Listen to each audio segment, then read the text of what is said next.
This live presentation was produced in Ashland, Oregon by the Rogue Valley Metaphysical Library and Event Center. RVML relies on the support of our volunteers, members, and donors to organize and present these programs.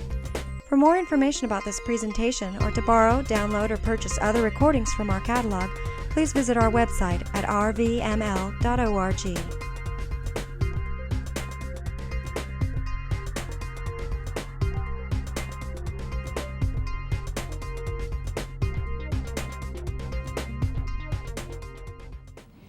So we wanted to talk a little bit back and forth about the communities of Findhorn and Auroville. I've lived in Findhorn for 6 years in the 80s and been back there to visit several times since then. And this last winter, I was in Auroville for 7 weeks. Met Olivier, who's lived there for 20 years. And so we have some ideas of how Findhorn is like Auroville and how it is different.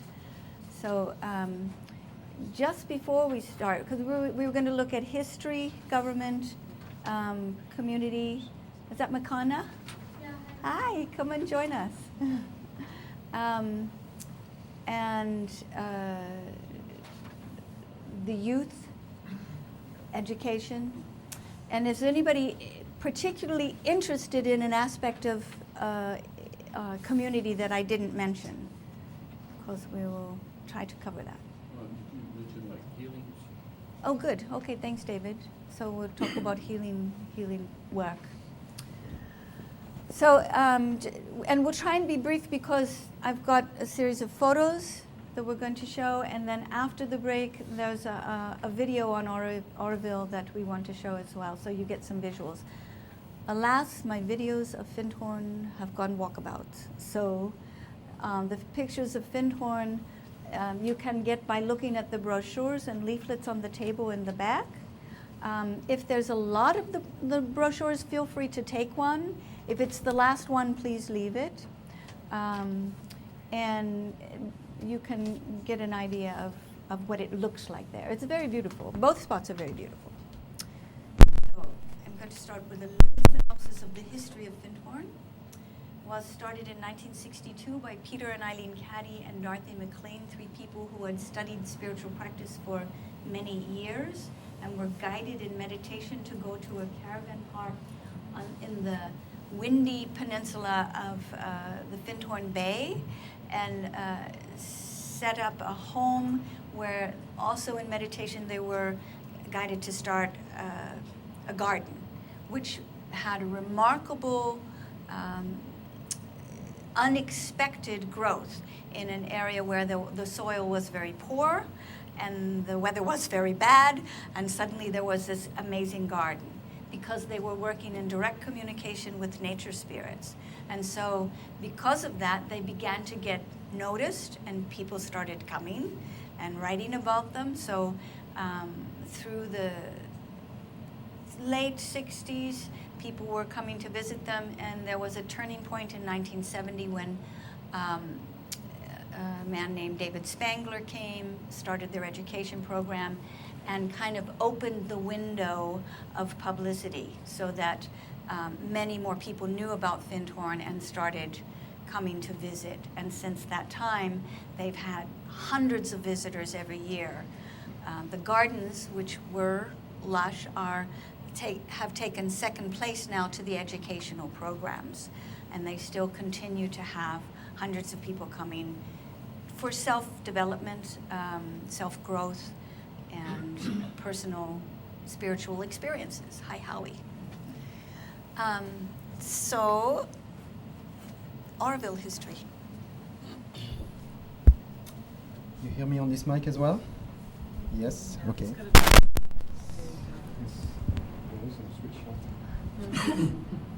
You hear me on the mic? Or? Bruce? Bruce? It's fine. Okay. Is it on? Okay.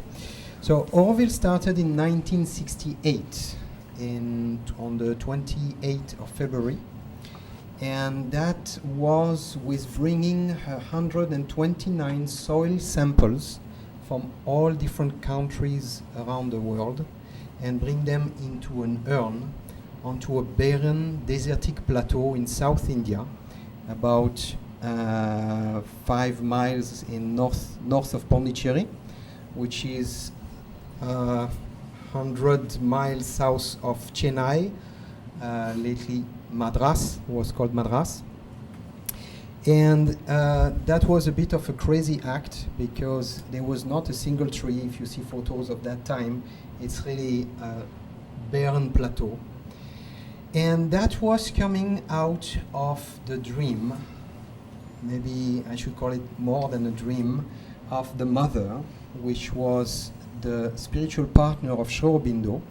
There is an ashram in Pondicherry, which is called the Sri Aurobindo ashram, where this mother of Pondicherry, as she is called the world over, had wished to bring a place where any man from any place in the world could come to build that city and have that experience of building the Tower of Babel in rivers.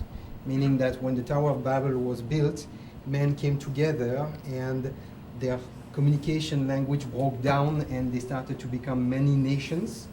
And Auroville wants to bring all the men and women and all the nations from around the world into bringing that city and that in that process have this spiritual intentional community which is open to basically anything. Okay. So a point that is some similarity between Findhorn and Auroville is that both have put much energy into reforestation and reclaiming the land. In Findhorn, not as many people have worked on it, but if you look back on the table, there's some brochures from an organization called Trees for Life. In 1968, I'm not sure on that date. I will retract that. Sometime in the early years of Findhorn, a man named Alan Watson, a Scotsman, came, and he was really concerned about the fact that only 1% of the Caledonia forest was left in Scotland. So he started this program called the Trees for Life, and they are now every year planting the native species of trees in specific chosen parts of Scotland. In case you don't know history, Scotland used to be all covered with trees, or pretty much covered with trees, and the English came in and deforested the most of the country and brought in sheep farming. Is that what they're doing here? That's what they're doing here? I don't know. I don't think so. So there is a strong caring at Findhorn for environmental concerns, and reforestation is one of them. Findhorn has been named the greenest village or the greenest town in the British Isles. It's got the smallest ecological footprint because they do ecological building, they have the living machine for their wastewater treatment, they do the reforestation and various other programs. So you want to say a little bit about the reforestation of... Yes, very much. And Alan and his team have planted about 500,000 trees so far, a bit over 500,000 trees. So on this barren plateau, people started to plant trees. And today we have a jungle there. Over 2.5 million trees were planted, and most of them in the first 20 years. People still plant trees because the patches of land there are purchased as they become available, and then reforestation is happening. There are specific techniques and programs that Auroville is holding for that. And they have a technique where they make bunding, because the plateau being a flat land, what used to happen is any rain would just rush to the sea immediately. Being a higher land, it would erode heavily the laterite soil which was there, create canyons where the topsoil would just be eroded and just make every monsoon time the sea red brick color. And this is still happening because the canyons still work as overflow for the monsoon, but at least 60% of the rains are now reined in by having dams in the canyon, by having all the plateau digged out in trenches and bunding where the rains would first fill up on these square patches of bunding and holes, and where trees were planted 40 years ago simply in little holes and watered by buckets, the kujas, the earthen buckets that traditionally were used by the locals. By hand, bicycles, they were going to give a few drops of water to the trees in the summer for them not to die. I guess that's what I can say at this stage. Okay. And it is truly remarkable. I mean, I saw pictures of the 60s, and then now cycling when I was there, cycling through these lush jungles. It just left me breathless with appreciation for the people that went in this hot sun and planted all those trees. It was remarkable. So one of the differences between Findhorn and Auroville is size.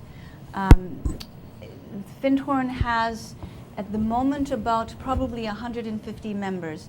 In its heyday, in the early 80s, late 70s, it had about at the most 350. When Peter Caddy left in 1979 and turned the community over to his first, successor, a lot of people left. And since that time, the central core of the community has diminished in size as people become independent but stay in the area working on their own projects but interfacing with the community. So the Findhorn Foundation is now only about 150 people, but the actual community is probably about 500 people with all of the independents living around.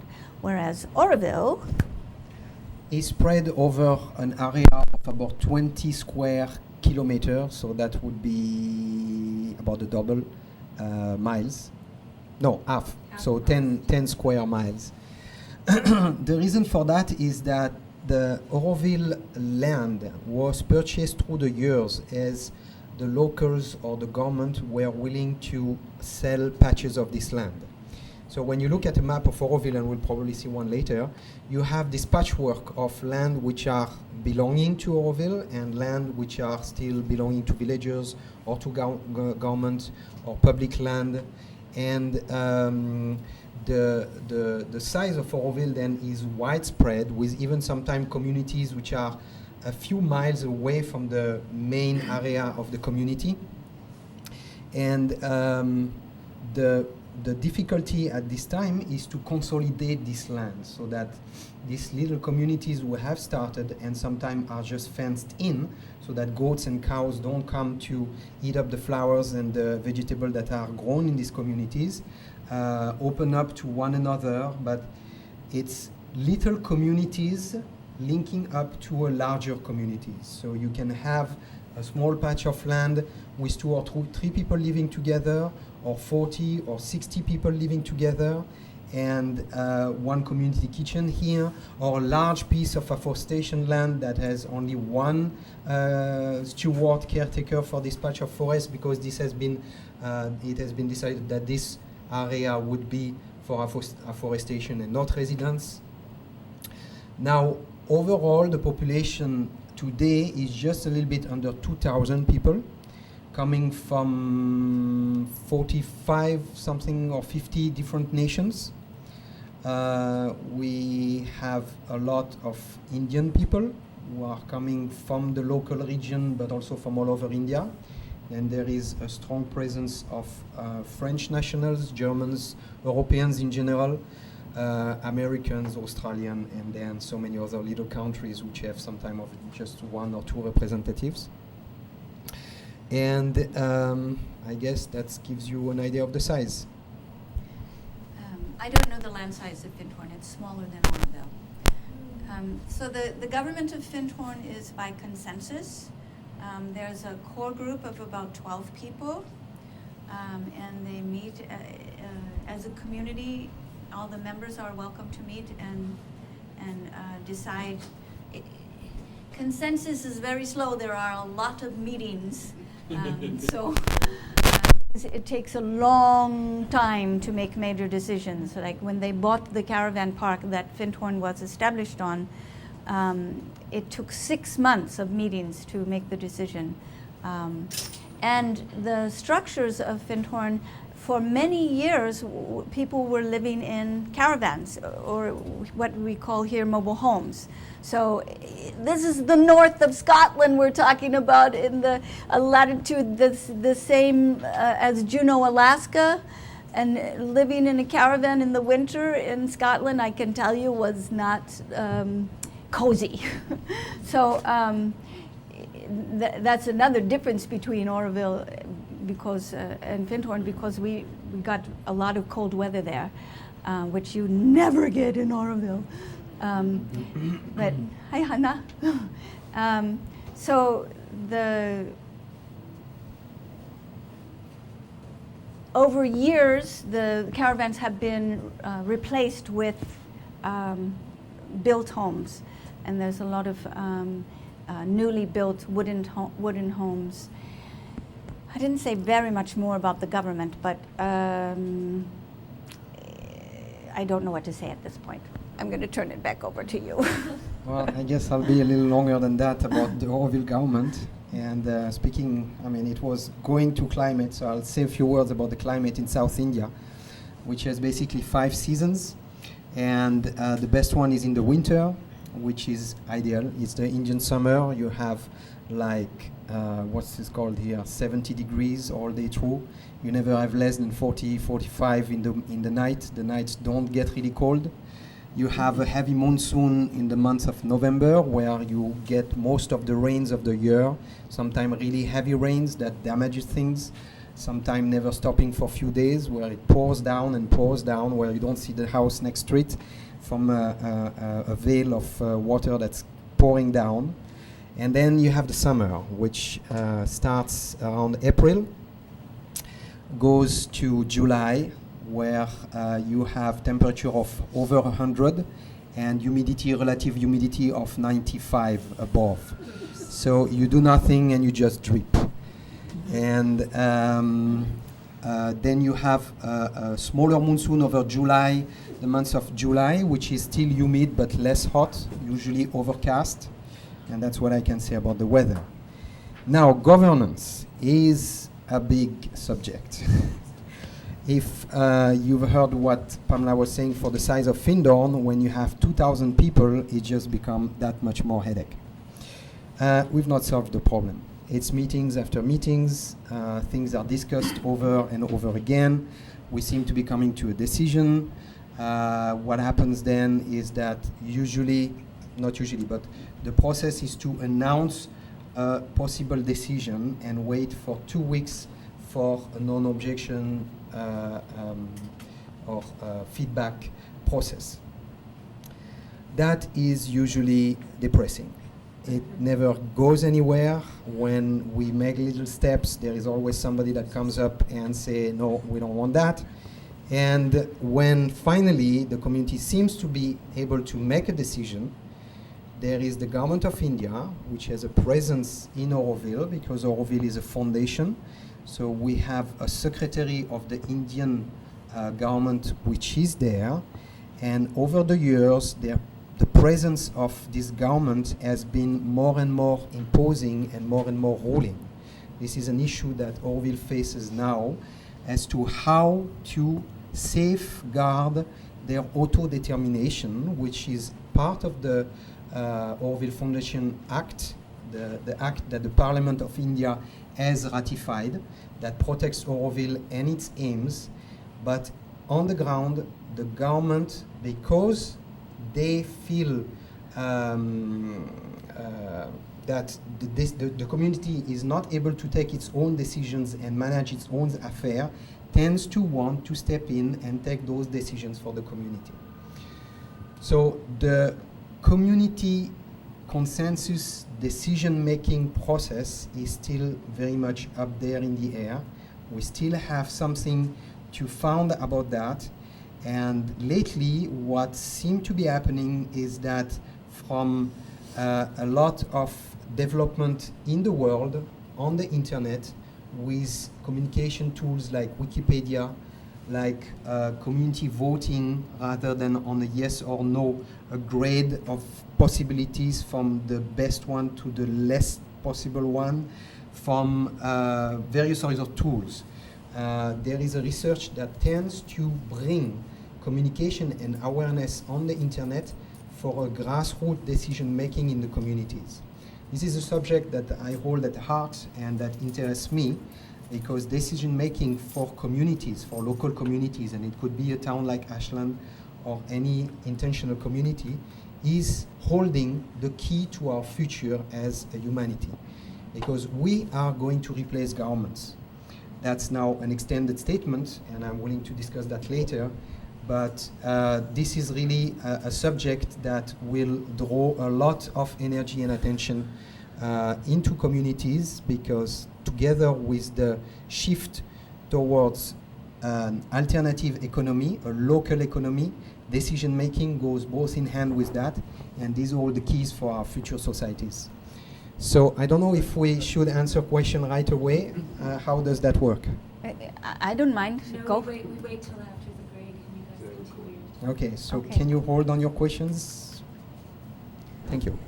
So Findhorn is an NGO, non-government organization associated with the UN, and so it has actually some influence in the world through being an NGO, and representatives from Findhorn go to many conferences and gatherings and give their input from the perspective of honoring all life, honoring all the realms of life, which is one of the big basis for Findhorn's place of being a beacon in the world. That it stands for the honoring of all the other realms, not just the human realm. So the nature kingdom world, the mineral world, the animal world, the angelic world, the world of the soil. And so people from Findhorn speak up for this viewpoint. And in the structure of Findhorn, it's called a group of groups, and each part of the community has its own group of people that run it, and then a representative from that group then also can meet with the people in the core group if there's need to. But each part, like housekeeping, maintenance, education, and so on, are concerned with making decisions within their department and solving problems within their department. And there's something like 28 departments, or when I was there last,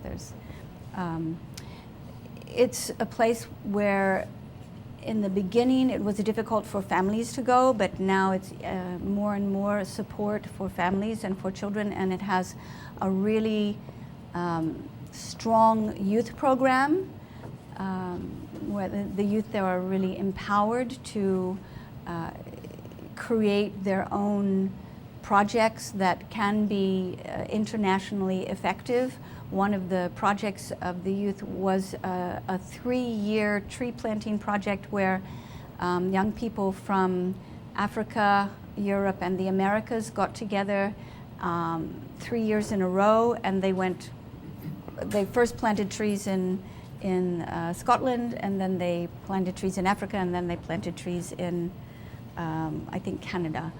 I'm not sure where the America trees were planted, but the youth have held conferences, environmental and communication conferences. So I don't know if you want to talk anything about the young people. There is, I mean, in Auroville there's many schools for the children. In Findhorn, the children go to the local schools, or they go to the Waldorf school, which was started by many Findhorn parents in conjunction with local parents. Most of the younger children go to the Waldorf school, and as they get older, they go to the local Scottish schools. So Auroville is a community of groups too. Basically, anybody who is concerned with a specific issue can call upon a few friends, make a group, make some decisions, publish them, get the 2 weeks non-objection feedback, and go and move on with certain actions. There are groups that come up and dissolve just like we breathe, and there are the major ones who get people who are approached. Are you willing to serve on this or that group, taking care about economy or development or education or major things in this manner? Each group decides upon its own mandate and writes it up, publishes it for the community to know who is there on that group, what they are holding as a responsibility, and are holding that responsibility in front of the community. Beside that, on a more official level, Auroville is supposed to be governed by 3 major bodies. One is called the Resident Assembly, which is supposed to be the sum of all the members of Auroville. Now, that group is mostly dysfunctional because a community decision is rarely made by the entire community members. There are those who don't participate, there are those who make a decision, and then there are those who counter the decision because they are not happy with what was decided. But that's the Resident Assembly, and it's recognized as an official body of the community. Then we have what is called the Governing Board, which is a group of official Indian high-ranking people who can be from the government, but could be from the arts or from business. And we have a chairman, which is calling upon that group people who he feels would be good representative on this governing board. Their function is to suggest to the community issues that have to be tackled and made decision upon. So the usual pattern is that, okay, make a policy now for residents about the way you take people in and you would ask people to leave, and then the community struggles with that for 3 years. When they come with a policy that is written on 12 pages, it's shelved because it's not answering the need or the expectation of this governing board. And it goes back and forth, it goes into politics, it goes into several things where we as members feel like there is really an agenda behind the scenes that the government is trying to slalom between things in order to get a certain outcome. And that's the political arena of Auroville. One question. What kind of government is it, or what are they modeling after? We have no models. We're trying to find the model. And this is the structure that was agreed upon in '88 when the Foundation Act was passed in Parliament.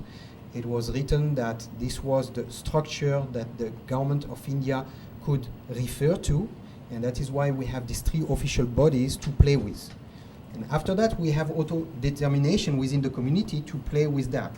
But I'm speaking about these 3 bodies, the Resident Assembly, the Governing Board, which is a group of high-ranking Indian nationals that meet twice a year usually. They usually come and meet in Auroville to discuss issues, the current state of the community, what is happening, etc., give recommendations, and so on. Then we have what is called the International Advisory Council. And that is a group made of people from all over the world, high-ranking or recognized people for their achievements in whatever, philosophy, science, peace work, whatever, who are a sort of watch group that comes also to Auroville, meets with the governing board, and look over what is happening and they advise. They advise the community, and especially when there are deadlocks, when the governing board, which is more a kind of slightly more political bodies that are pushing things, when they can come in and put things in perspective and give their recommendations, which may not always be along with the governing board decisions. Auroville has been recognized 4 times by UNESCO, so it has endorsements from UNESCO in 4 times during this last 40 years. And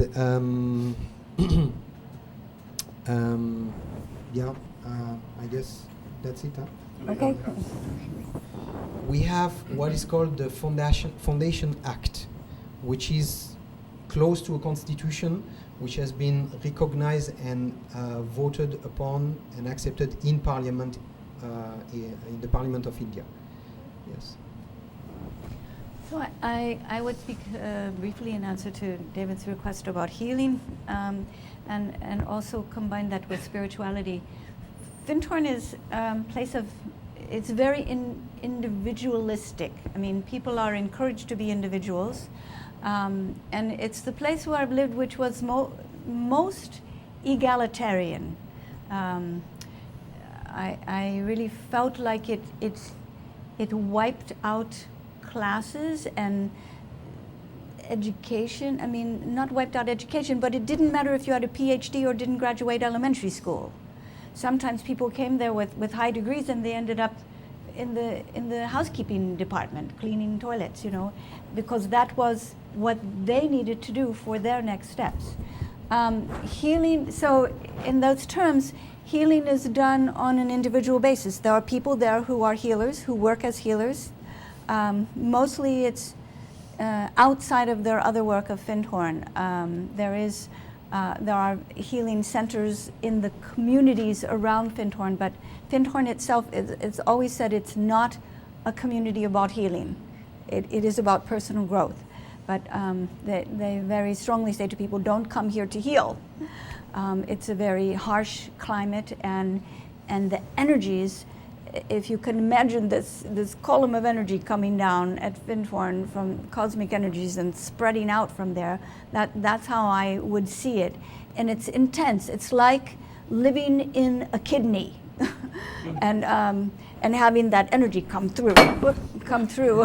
And so many people actually will go to Findhorn and get sick because the strength of the energies pouring through them.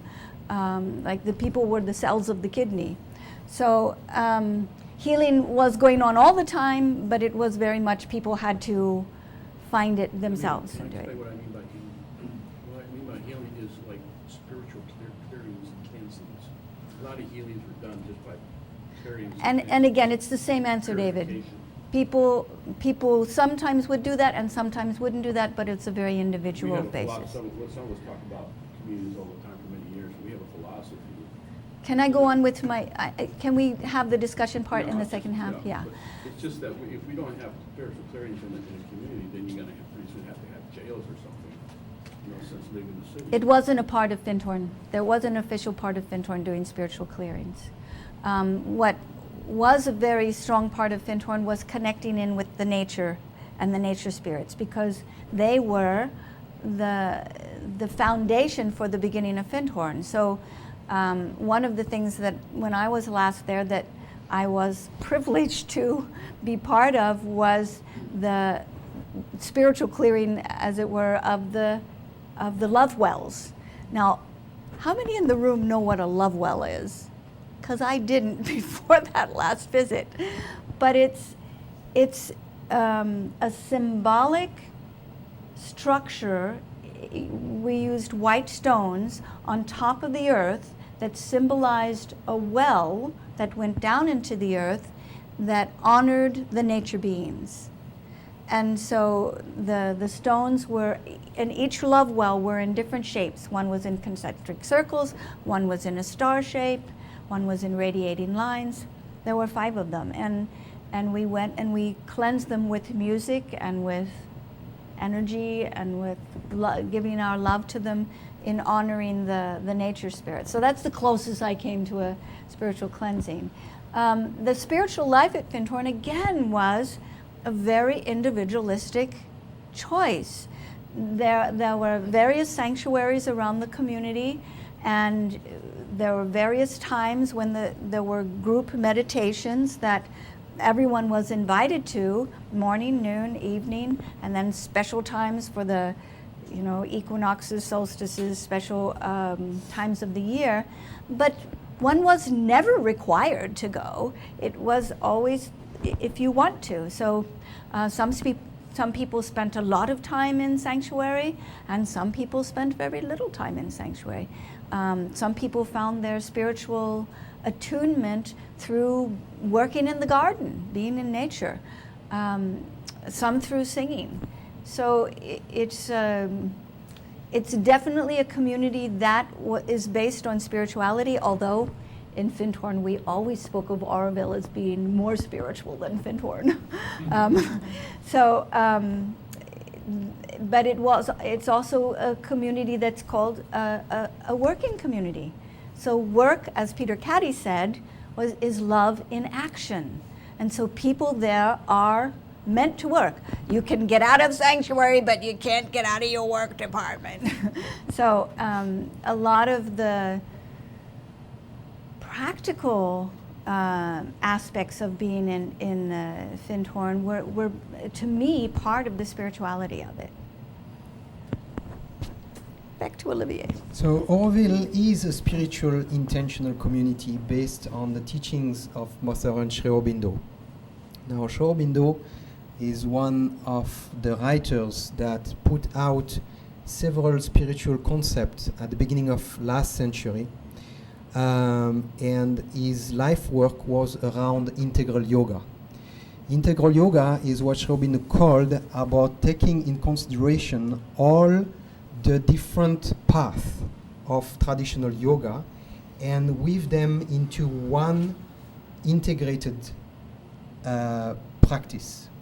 Now, it doesn't speak about exercises, but it takes the yoga of work, which is the karma yoga, the yoga of love, the bhakti yoga, the jnana yoga, the yoga of knowledge, all these yogas. He has written books about what is their essence, how they function, and how they complement one another.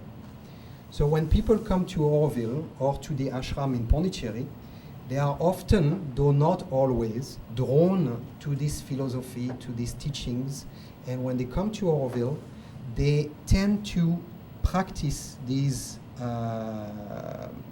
teachings and explore them. The main one, which is really infused in the community, is the yoga of work.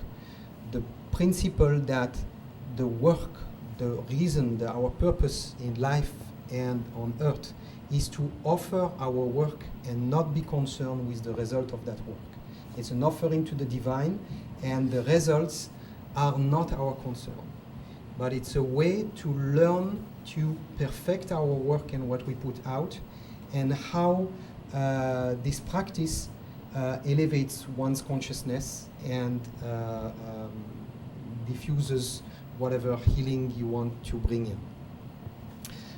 That's only one aspect, because the other yogas are as present there, and people who come to Auroville generally tend to come with that aspiration into having a more spiritual life, whatever that means for them, and have an inner work in some ways.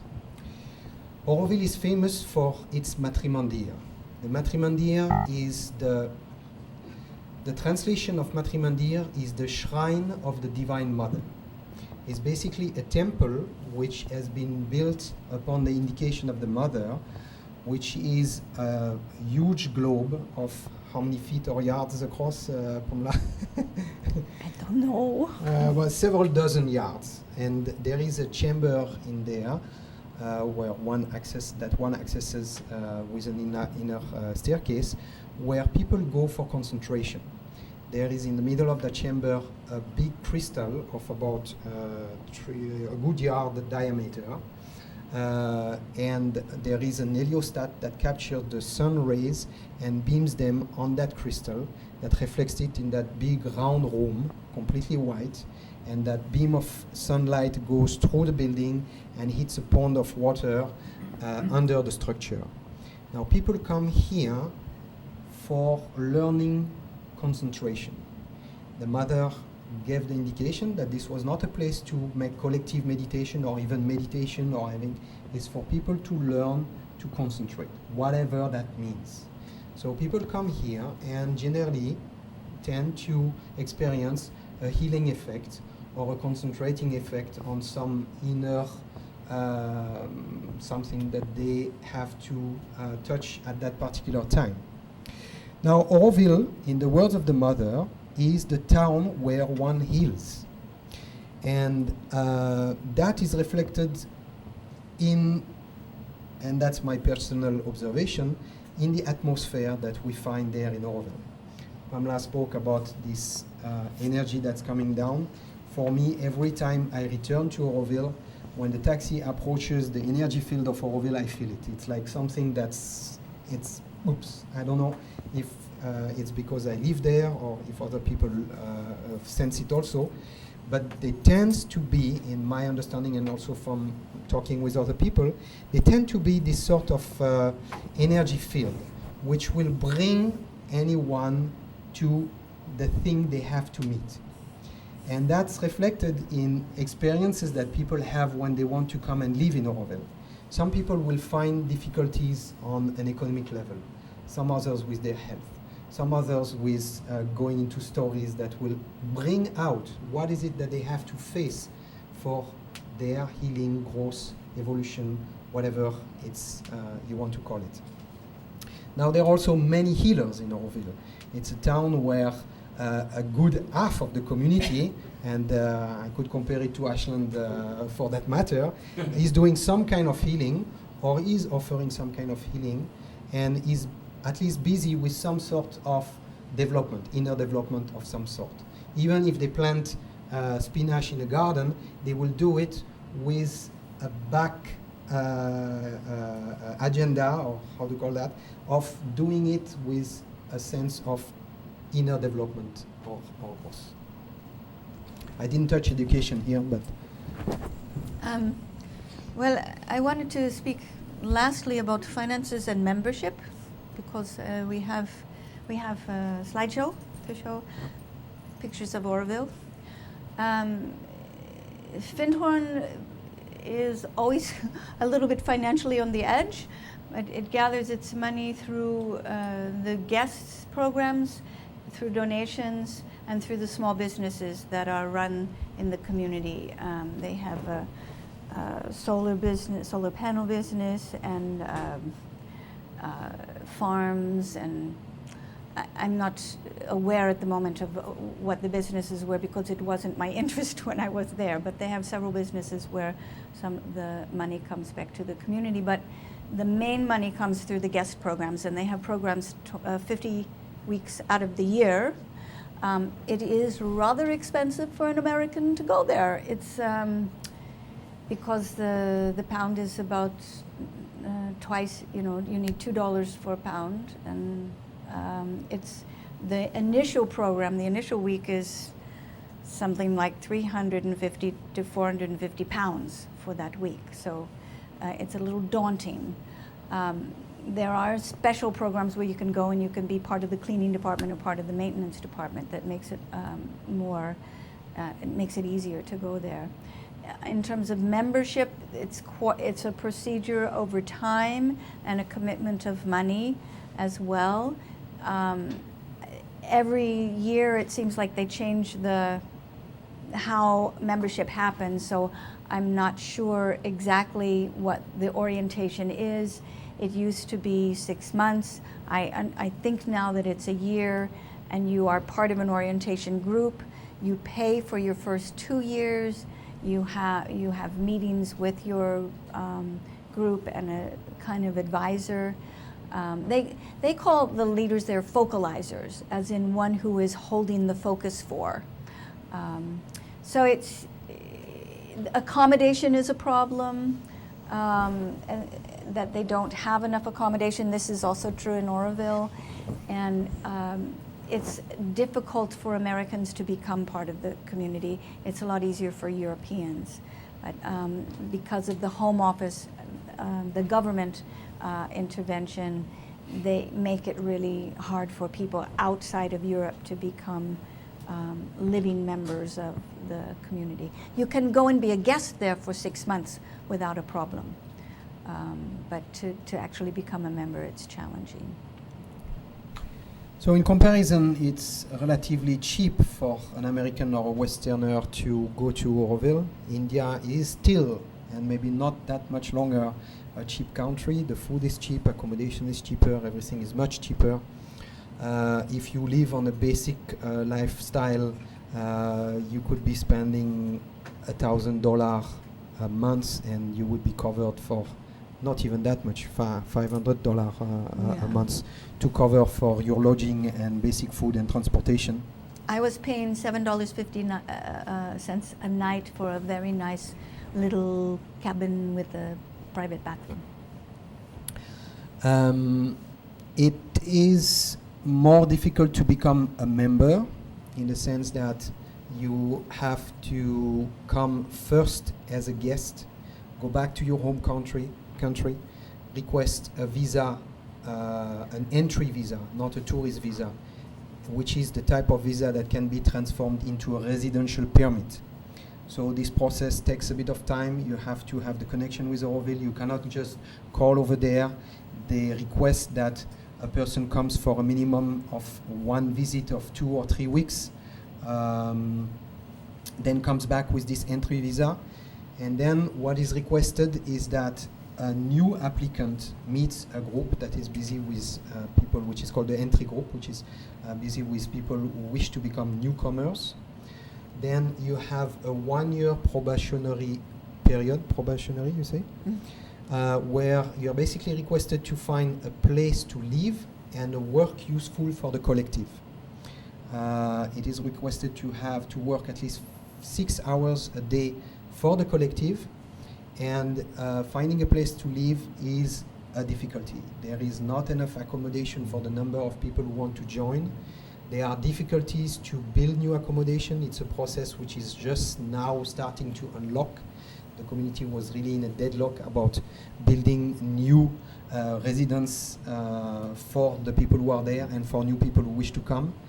When I was there were 300 people backed up looking for accommodation, to give you an idea. Yeah. However, it's easy and open for visitors and guests to come to Auroville if you book long enough in advance. Generally, if you know that next winter, because this is the period from December to March where we have such an influx of visitors, which is really the nice winter season, a nice way to spend the winter. You better, if you want to spend a month there or even just 3 weeks in one place, you better book the year before. Otherwise, you may find a week here or 2 weeks there, but you have to change guest houses. But there are many different ways and many range of prices, from being in a very posh bungalow into a community for guests to having a little cabin or just a hut somewhere in the community and take your shower outside from the tap and eat in the community kitchen or buy something at the grocery cooperative of Auroville and do something for yourself. And that is why Auroville is so flooded by guests and visitors in these winter months when the weather is so nice. The rest of the year, it's easier to find a place and it's harder to stay. Harder physically, just because of the conditions. Some people like it, and it's also having very different atmosphere during the winter and the summer. It's really a huge exodus. What else did you talk about? Finances? Finances. Where does the community get its money? From many channels. It gets a lot of donation from the government of India and from international institutions. They are the Auroville International Centers in at least a couple of dozen countries, which receives donations, which channel money to Auroville. There are countless numbers of projects that receive fundings directly or through an Auroville channel. There is businesses in Auroville who make money. We have about 120 registered businesses, from being very large company selling Auroville products all over the world. You may have heard of the products of Maroma, which makes incense, soap, essential oils, and sell that in all the major countries. From little family businesses which are there just to support a family or a few individuals, and everything in between. Auroville tends to take advantage of the situation of India, manufacturing with cheap local labor, garments, any handicraft, and sending that out as export to make more money. But there are also many services, many local businesses that tend to produce the things that the community wants to consume. I've been managing the cheese factory over there for 20 years, making quality Western cheeses that the community has been enjoying since 20 years, and selling those products all over India, bringing also some contribution to the community. I wanted to just answer one question that somebody asked in the break about alternative technology at Findhorn. They have alternative technology at Auroville as well, but at Findhorn they now have several windmills because it's quite a windy place. And they have solar as well because they call it the Findhorn Gap, where Scotland has all these clouds over the top of it, but just over Findhorn they have a place where the clouds regularly part, and so they get a lot of sun. Now, also because of the Findhorn Gap, just next door, and I mean immediately next door, there is a NATO Air Force Base. So living at Findhorn is also living in sound pollution. I mean, that was part of living there that really was difficult for me. I could feel it up my spine when those jets would take off and land. And they practice all the time. How many times does it take to know how to go up and come down? They keep going up and coming down. So that was the part I didn't like. And Eileen Caddy, who died last December, Peter died a few years before, she had the vision that the NATO base would eventually not be there and Findhorn would grow out and take over the NATO base, but it hasn't happened yet. So those are the two primary alternative technologies. Do you want to say anything about? I mean, of course, they don't need to heat in Auroville, so they don't need a lot of the energy that we would need there. Auroville's in India? Auroville's in South India. Okay, and Findhorn's in Scotland? North Scotland, yeah. So Auroville has a lot of alternative technology. We have one unit, one business that is really dedicated to that, and we have a company that manufactures windmills and export them all over the world. We have a lot. We have something like at least 50 or 70 different windmills in different communities. There is a lot of solar panels. There is biogas, the production of methane from decomposing organic matter that are put in digesters and used for cooking or lighting. We at the cheese factory have had a project of biomass, which is burning organic matter and taking the smoke filtered, injected into a diesel engine to run that. So there, and this is just a few things. There are people busy experimenting with water engine or with the air engine. There is all kind of ethanol research and harvesting the oil of several nuts to convert into fuel. So there is a lot. There is a lot, and what's happening in Auroville is that there is a lot of networking. There are people working there, and they are in connection with other places in the world. They exchange knowledge. They bring in people who are coming there. There is a company that is making this wonderful biodynamic filters, which the water in India is very bad, as you must know. So we need these filters which osmosize. Reverse reverse osmosis, thank you, filters which are then brought to a frequency with light emitting diode to the quality of spring water, and those filters are sold all over the world. Olivier, perhaps if somebody has special interest in this, we can talk to them after, Okay. but we're going to run out of time for Okay. showing the pictures. Okay. Thank you. So this is just one of the, there seem to be many circles at Findhorn, and many of them were these little holding tanks with water and plants growing in them that I thought was very beautiful. If you want to say anything more about any of the pictures, go right ahead. What I would suggest is, while you pass through the pictures, I would take questions of the interest of the people here, because I feel it's more important to answer the real need in the room. And if there is a picture that catches an attention, you can always ask a question later on, or we can stop on something specific. And I also want to say what the pictures are. So, this is I wanted to get a shot of the kind of roofs that is called keet. Yes, this is the traditional roof that are made in India, made out of coconut leaves, which are folded and netted together, and it's resting on a structure of bamboo or poles, and put like tiles. You have these panels of netted coconut leaves that are then put one on top of the other, and makes the traditional roof. This is covered with rice straw as well. This is only the coconut leaf. This is also the technique that is more known the world over, where the rice or the wheat straw is compacted on the roof and makes a thick roof, very isolating and made of natural materials. Those are, however, have to be replaced every once in 3 or 4 years, depending on the raining conditions. Yeah. And this is a little cafe near the beach. The sea there was very warm and wonderful to swim in. This is a little farm that I walked past on the way to the beach. This is a view of the villages, the typical villages that you can see around, from traditional roofing to asbestos or tin sheets. I saw a lot of these statue type.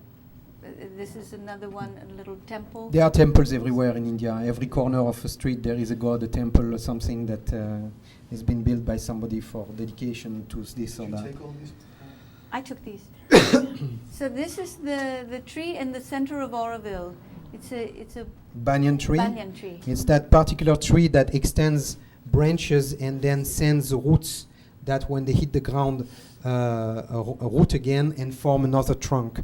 So you have these trees in some places in India that have like a few square miles, and it's started from one tree and they kept on extending it. The original tree died, but the other ones keeps on growing, and there is a maze of roots and in the festivals, this tree is very beautifully decorated with flowers on chains. garlands Garlands. and lights. And The Matrimandir that So- Olivier was speaking about, and the red things are symbolic petals of the Matrimandir, to make it look like the Matrimandir is coming out of the ground. There's another statue, more statues. Mandala, a lot of mandalas around. Ganesh, statue of Ganesh, and this is in the first place I stayed was Aspiration, the community called Aspiration, with more of the keet roofs. A sanctuary for women near Aspiration, outdoor sanctuary, a sideways little god statue. I took a lot of pictures of the architecture. The architecture there was quite remarkable. Auroville seems to have attracted many innovative architects. And this was called the Last School. It was one of the most interesting buildings. So this is inside the Last School. This is a school for teenagers. Also inside the Last School. The doorway to that school. This again is back at Aspiration, and the pathways. A lot of things were unpaved, which you can imagine what it would be like in the monsoons. And the little yellow thing is the doorway. And when I first saw it, I thought, my gosh, I mean, that's only 2 feet tall. We crawl into our bungalow, our little huts, but the above doors open up as well. Little critters live in those roofs, and they're noisy at night. And they poop a lot too. This is one of the many ponds and gardens. The flowers there, the nature there was very beautiful. Another tree. The trees were really. This is a healing center there. What is it called again? Quiet Healing Center. Quiet Healing Center. And all of those white things have tiles. I don't know if I have. No, I took it out. It's tiles, broken pieces of tiles. Pathway and aspiration. Oh, a little electric car I thought was cute. And made in India. Great. And a lot of people on bicycles, more people on motorcycles and mopeds and motorbikes. A group of local village women who were very kind and let me take their picture, but got very serious when I actually shot it, and then afterwards they were laughing again. Flowers. I did a Watsu class, so this was the Watsu class in the Quiet Healing Center. Growth is very lush. This is an ashram near to Auroville, but not part of it. I loved this fence made of stones and branches and what are those things at the bottom? Cactus. More of the architecture. Keep you out. There were animals wandering everywhere. Goats and cows and chickens and dogs and cats. No sheep. But There are sheep, but not just in the Auroville region, just a bit okay, I didn't away. see any sheep. This was a group of the children who lived in Aspiration. The last night I was there, I made balloon animals for them. This is some of the tile work. Everywhere in Auroville seems to be this broken tile work. It was very attractive. A little sideways temple. This is in the marketplace in the town of Pondicherry. And there's several pictures here of the market. A lot of colors, fruits and vegetables, flowers, flower stalls. They would sit for hours and string these flowers that were used for special ceremonies. Flower stalls. Sorry, I don't know how to. This was the cat who lived next door to where I live. There are a lot of peacocks now in Auroville. What did you say? Somebody brought a couple of peacocks, and now they're like there's so many of them. They're a pest. They are pests. Yes. Somebody brought a couple of eggs, peacock eggs, several years back, and they started to multiply, and now they fly freely all over the place, and they are destructive on the trees or in the gardens or on the roofs. They do damages. This was an amazing concert of stone. It's a stone harp. The men would put water on his hands and move it back and forth on the stone, and it would emit these very ethereal sounds. This is a block of granite that has been sliced into slabs which are still connected at the base. So when they are rubbed, they tend to resonate, and when they are rubbed together, they emphasize their resonance. So you can create different overtones and etherical sounds with these stones harps. Kind of like stone tuning forks. Yes, except Yeah. that each one has a specific note that resonate in harmony with the other ones. So More tile work and bougainvillea.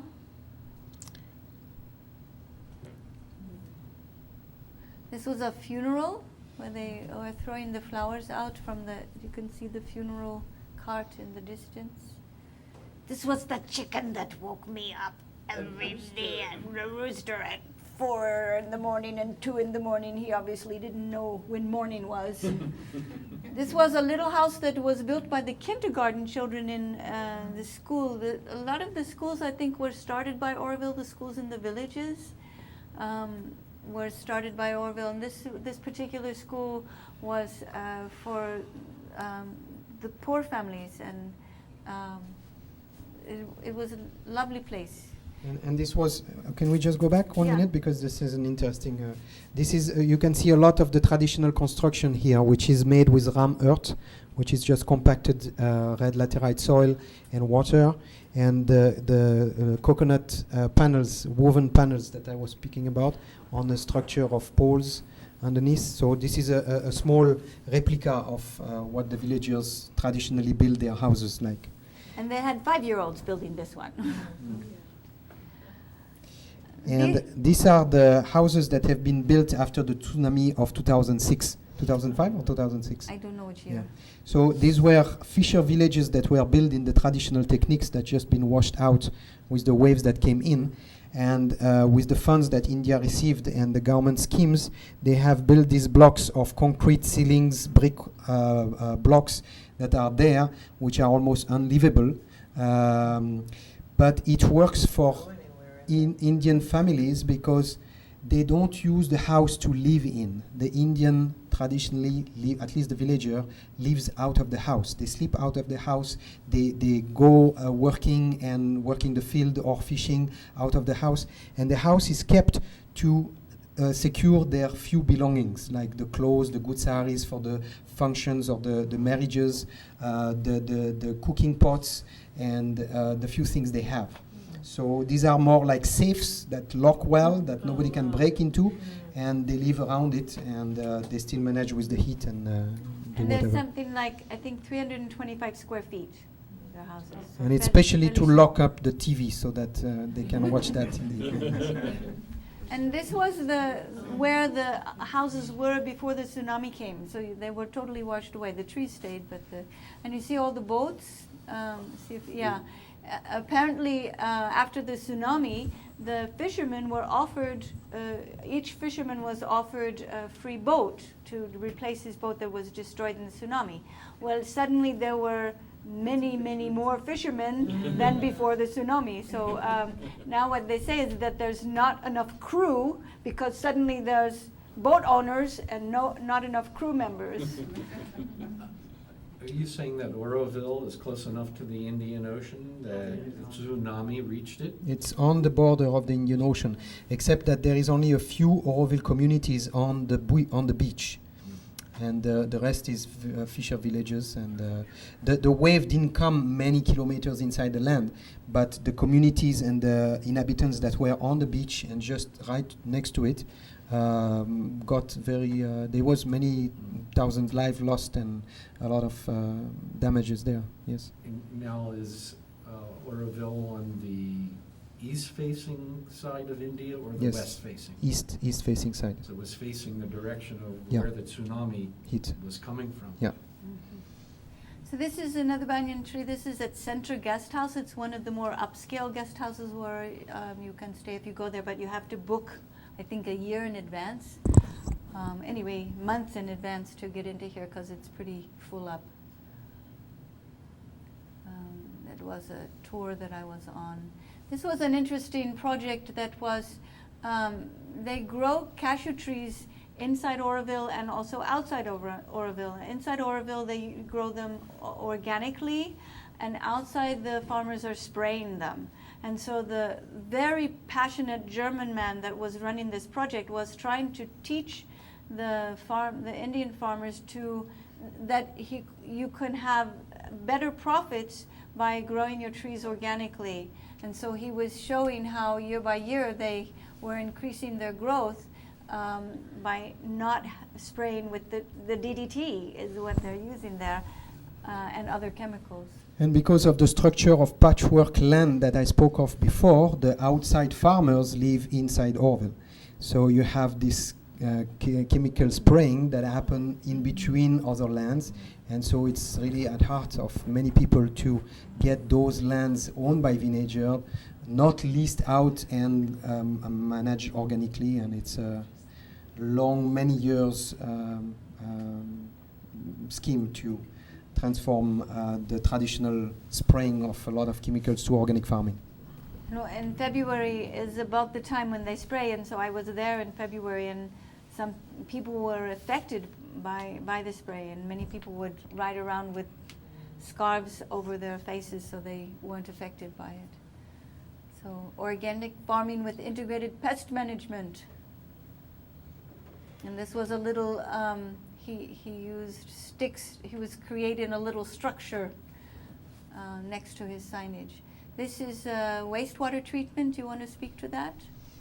It's a technique which is called the Hemove tank. I think it's not originated in Auroville, but basically it takes the effluent water from sewage and washing and kitchen and puts them in several different tanks where they decant, you say? How they there is a seepage of the nutrients, and then there are plants which are grown in those waters, and after a few days or weeks the water can be reused for irrigation and agriculture. Yeah, this was at the temple, the Tibetan pavilion. Can I say a few things about the zoning? Auroville has got a lot of indication from the mother of how it should be built and how it will be run and how about many things. There is 4 zones in Auroville, which are going to be the residential zone, the industrial zone, the international zone, and the cultural zone. Is that right? Mm-hmm. I mixed up something. But the international zone has as project to have pavilions of each major nation or culture in the world, to have a pavilion representing their own culture. So we have the Indian pavilion for the time being, the Tibetan one. The Americans built with students of the Living Roots program a dormitory, which is the first phase of the American pavilion. And it's going to be a place where there will be a lot of lecturing and university kind of exchange programs and about world culture. This is the center of the Tibetan pavilion, the front of the Tibetan pavilion. It's a picture of the mother. This is eating off of banana leaves, sitting on the floor on the tour that I took. This is the traditional way of serving food in India. When you go to a marriage or a function, you get a banana leaf on which somebody will serve you a load full of rice and a little bit of sauces, very hot and chili and spicy usually. So you can understand that people, when they would have their dishes made of banana leaves, at the end of the meal, they can just throw it outside. And now what's happening is that all the plastic is just thrown outside anywhere. And they don't have, in Auroville they have garbage collection, but in the villages they don't have garbage collection. And so any open space is covered, littered with plastic bottles, plastic bags. It was really distressing. Especially that Indians, like everyone else in the world, tend to love McDonald's hamburgers, and they don't come in banana leaves over there either. Love what? McDonald's hamburgers. McDonald's. It's okay, you don't want to know Well, I hope people can understand what I say. So. This is one of the small businesses which was dying. He's reaching into a pit that goes in the ground where the cloth is put in with the dye, and it's mixed with cow dung. Cow dung, bull pee, I thought. But anyway, the room smelled really, really intense, which you can't get on the photograph. And this is rinsing the dye in the outdoor vats. This is another project. This is making the handmade bricks for building the building. What's called the adobe bricks, which are made of mostly red soil and sand and a small percentage of cement with a small quantity of humidity. They are hand pressed and then sun dried, and you have these kind of blocks which can be then used for building domes, normal houses or anything. And this machine, this is one of the businesses that they build these machines and sell them around the world, where people can then more or less inexpensively build their own house by making their own bricks. And you tend usually with a swimming pool in the garden, or at least a hole, because you had to dig somewhere to make the house. The Matrimandir from a different angle. Jackfruit. Jackfruits, if you know what is here. Can you eat this? Yeah, you can eat it. Yes. Oh, okay. Yeah, it's disgustingly stinky. It's sticky inside. You cut in there and you can't even wash it with soap. As your This was part of the tour I was on, a weaving center. These were women who were taught. This man in the picture before is teaching local women hands-on healing touch, so that they have a skill that they can share. And I had just had a healing session. I looked really out of it because I had a headache, and they all stood around and gave me a healing session. There's a lot of flower mandalas. And what is the word for this? This is a kolam. It's a traditional drawing that the woman would do in the morning in front of their house, which is designed to keep the bad spirits out of the house and welcoming the guests. They are an elaborate traditional way of drawing them, and each special pattern has a different effect on the universe energies and forces, and there is a whole knowledge that is part of the traditional way the women keep the culture. And they are drawn usually every morning just with chalk powder, and they get washed out with the people that walk in and out of the house. So this was standing inside one of the structures and looking out through two open circles. Another architectural structure. This was the central banyan tree in one of the celebrations, and how they designed with flowers. These are all jasmine flowers. It's in the That's in the amphitheater, which is just next to the Matrimandir. I can say a few words about the amphitheater. It's the place where at the center there is the urn that received the soil sample from all the countries at the inauguration of Auroville. And twice a year, 3 times a year, there is a bonfire which is made there at Sri Aurobindo's birthday, at the inauguration of Auroville on the 1st of January, where people gather at dawn, and the community just comes together around this fire and celebrates the day. Bougainvillea was everywhere. Oh, this I'll go through fast. This was a special school for special needs children, and I did a clown show for them. This little boy, part of the clown, I had to really revamp my clown show because they didn't understand a lot of the mime that children understand here, so I had to really simplify.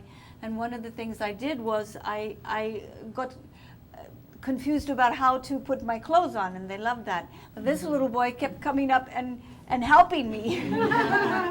And then he would put it on the wrong way as well, so it was a great part of the show. And these are children who are mentally handicapped, they're deaf, they're physically handicapped, all different handicaps. And this one woman who's, I can't see her in the picture, a German woman who came there, who started this whole school. So it's a wonderful place. It's the kids after the show. This was a mime that performed with me when I was there, named Drupal. He's a professional Indian mime. He's more. Are these the same? You call Yes, them the same? this was a kolam competition actually in one of the festival day. Is that chalk that they're using? It's Yeah. chalk powder. It's kind of color powders. Yes. This was a festival at one of the little local schools. Many people came to help raise money for the school. Sorry, these are all sideways. I don't know how to fix them. This was a self-built little hand-operated Ferris wheel. And I think it was a teenager that built this. There is a community where there is a teenager that recycles all sorts of scrap metal and things, and he creates these machines for the children to come and play at his place. So the one you had seen before was made out of motorcycle parts that were recycled and put up with the springs, and was a marigold, merry-go-round, you call them. Yeah. I took the picture because the women often wear the flowers in the back of their hair, and beautiful saris. Another architectural picture. This was a little motorbike tour that Olivier took me on to get some pictures of the different architecture. This is. Do you want to say something about this structure? Well, just a technique that is not used very much, but was at the beginning, which is made of a coconut mat over a bamboo slit structure, and then there are these jute bags dipped into cement milk, a milk watery solution, and applied on top and then plastered. And that's just a way to make roofs that tends to crack often on the sun. So. However, what I would like to say about architecture is that there is, even in Europe, but also in Auroville, the houses tend to be built a lot more solid with bricks and solid concrete roofs or something, not just out of wooden planks. And I suppose it's because there is such a termite threat over there, where wood is really dreadful to build with. Even you make concrete floors and brick walls, they tend to find a way, and you find them on the third story suddenly eating up your roof, and you don't know what happened. And once they are there, it's really difficult to get rid of them. This is one of the schools at Auroville.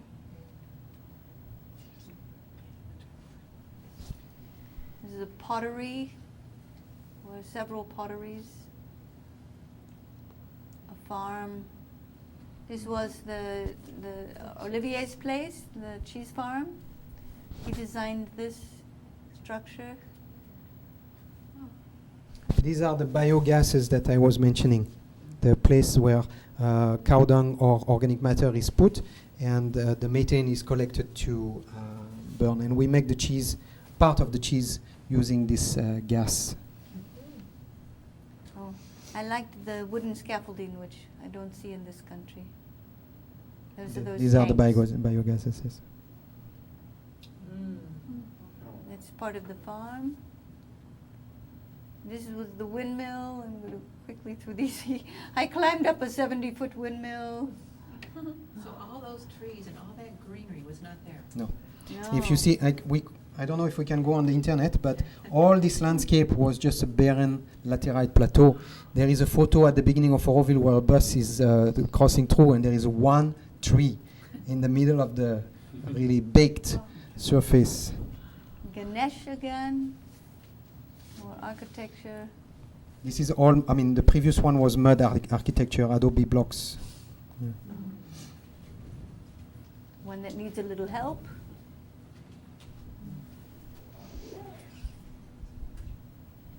Have you noticed there's a little trough around this house which is filled with water to try and keep the spiders and scorpions and ants from going in the house?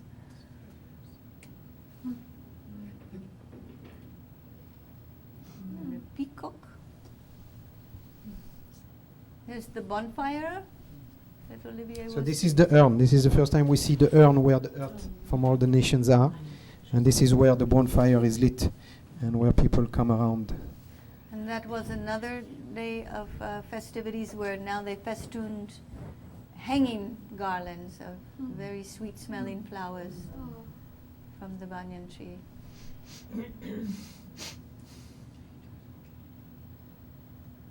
Painted cow horns.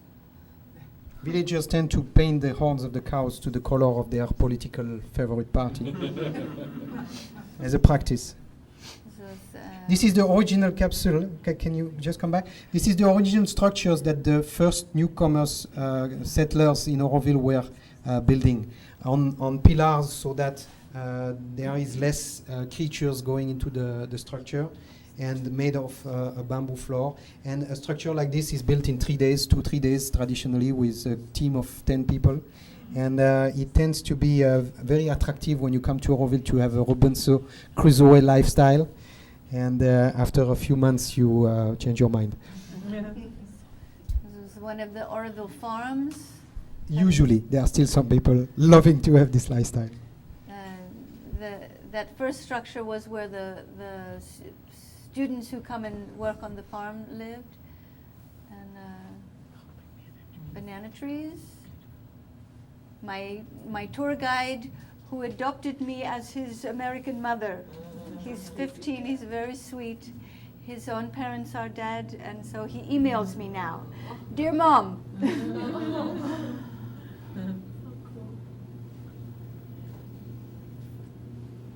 The greenhouse, solar panels near the farm, another little statue.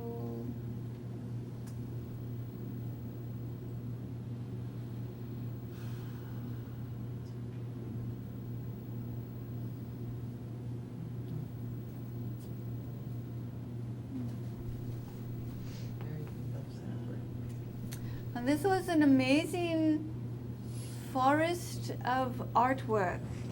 I happened upon this on a bicycle ride, and there's an artist who paints on these slate slabs and places them all around in this one forest. And I only got a very few of them. There's the artist. And there were just dozens of them, and he would paint both sides, so scenes of nature.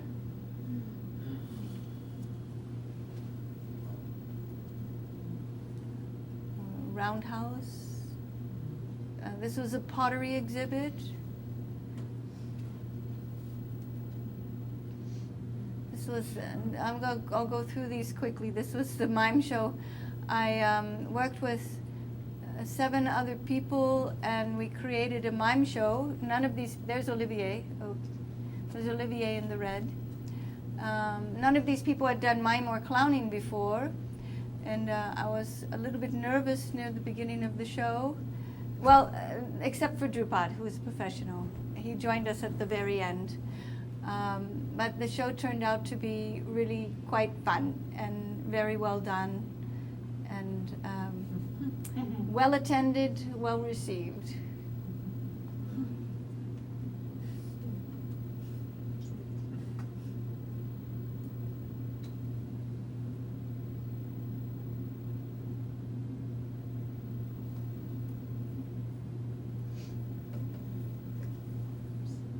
This was pots for putting yogurt in at the farm. Schoolgirls in their school costumes. I was having fun doing some little improvised mime with these school kids. And this was an ancient carved temple that we got to visit right before the. It's in Mahabalipuram. Some of you may have heard that. It's the temple which is carved in the rock just next to the beach. It's one of the attractions of India. As a famous. I mean, it's carved into a huge rock.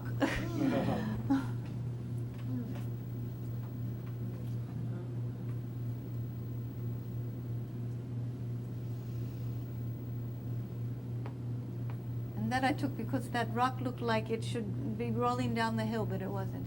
And then behind it is the cell phone tower. And it was very interesting because in the villages, I would see these houses that would look like they should have been demolished. But you could hear the sounds of the television inside, and then outside would be somebody on the cell phone. So they had televisions and cell phones, but not really livable accommodation. This was the little house that I lived in the first part of the visit. Oh, these are out of order. This is a clowning workshop.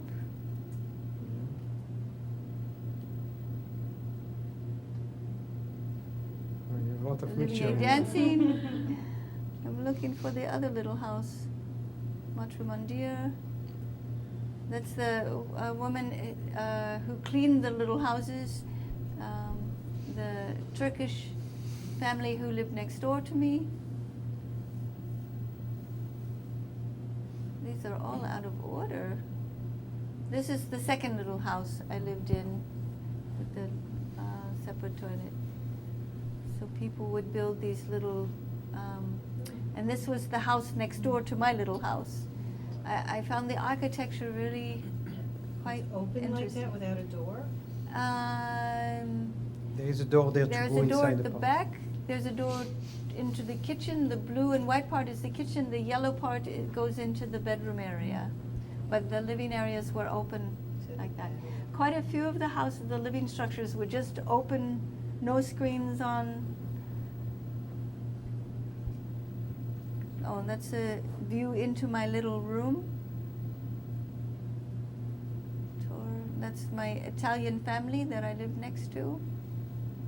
More of the kids in the school. A healing workshop. Olivier. Oh, I don't know. I'm going to have to sit down and order these. How long were you there for? 7 weeks. The performing group, the farm, Olivier. Okay, that's the end. You're on the end. Okay. So, how much time is left? So for the last 10 minutes, I could show you the first 10 minutes of the DVD, or we could answer questions. Your choice. Okay. You mentioned that there's several smaller communities within the larger community. Now, and you also, I think, mentioned that a good portion of the invested time is for community enhancement. So does that mean there's like cooperative growing within the community, sharing of food and that kind of thing? Yes, of course. There is a community living around major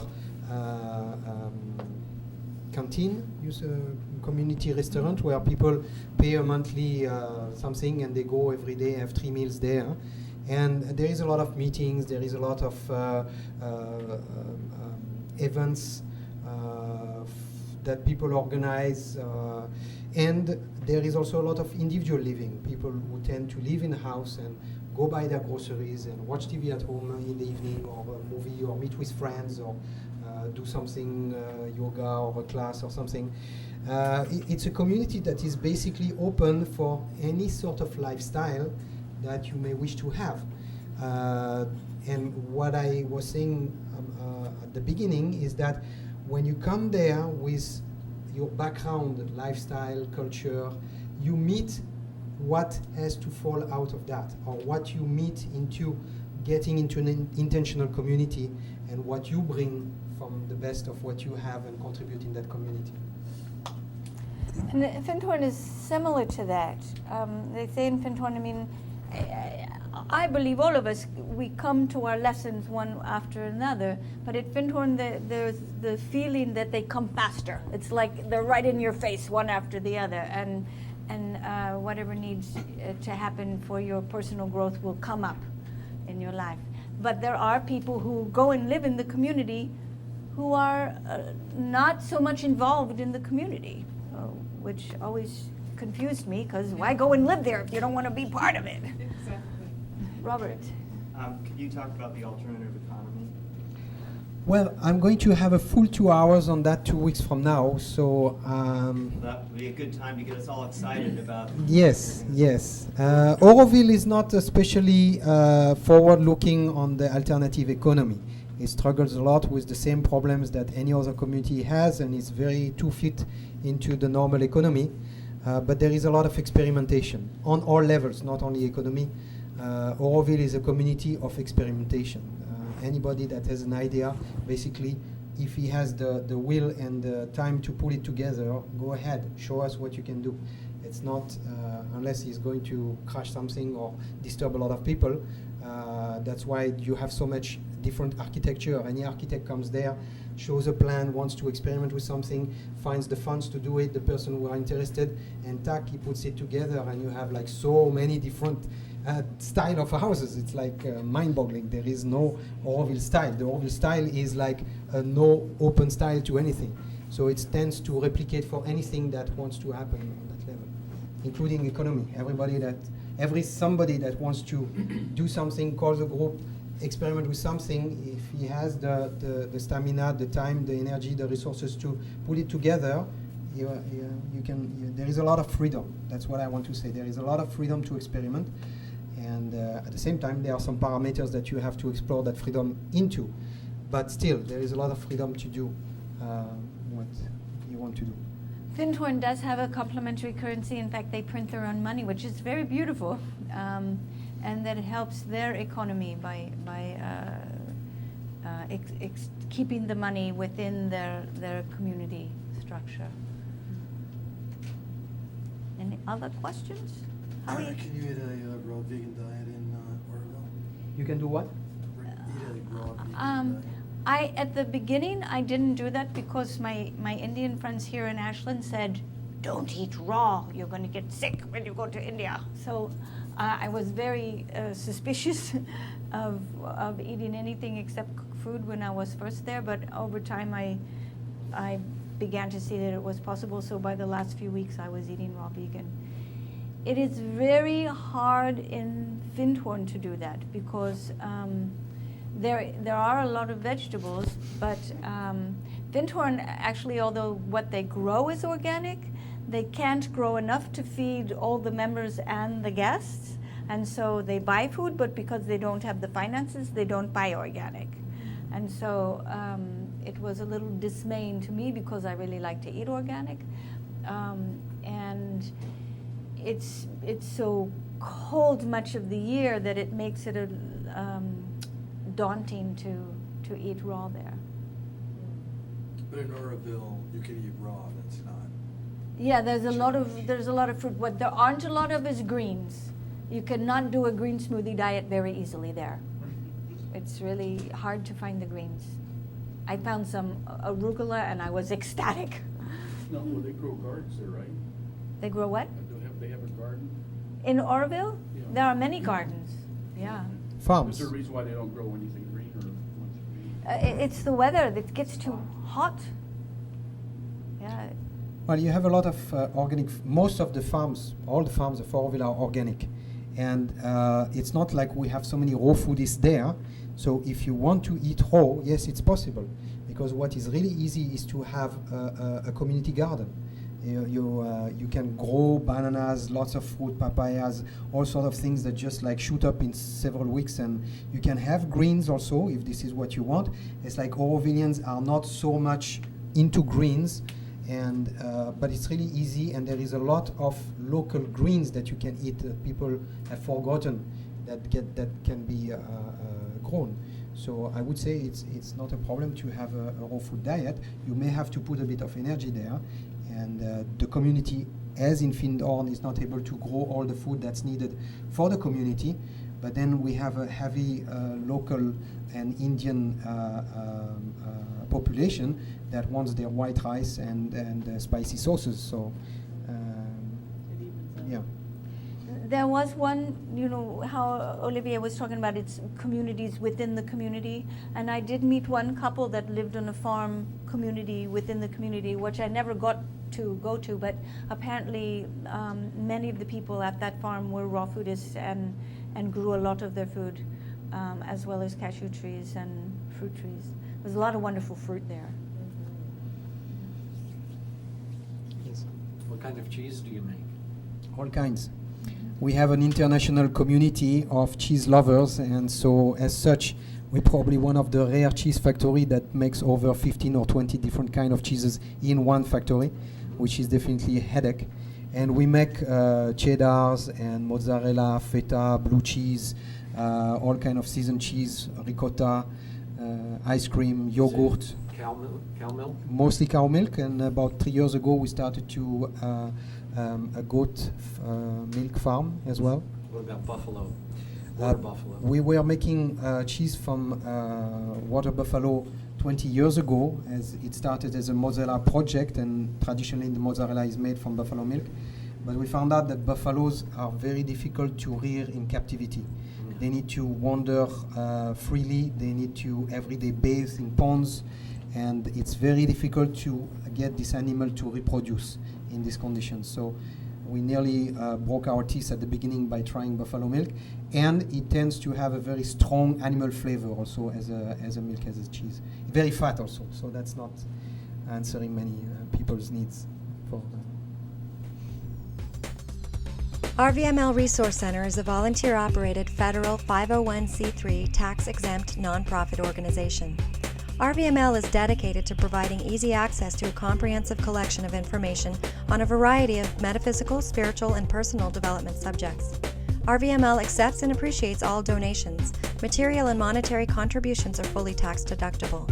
This recording is not copyrighted, and permission is granted to broadcast, exhibit, or duplicate all or part of this program for non-commercial educational purposes.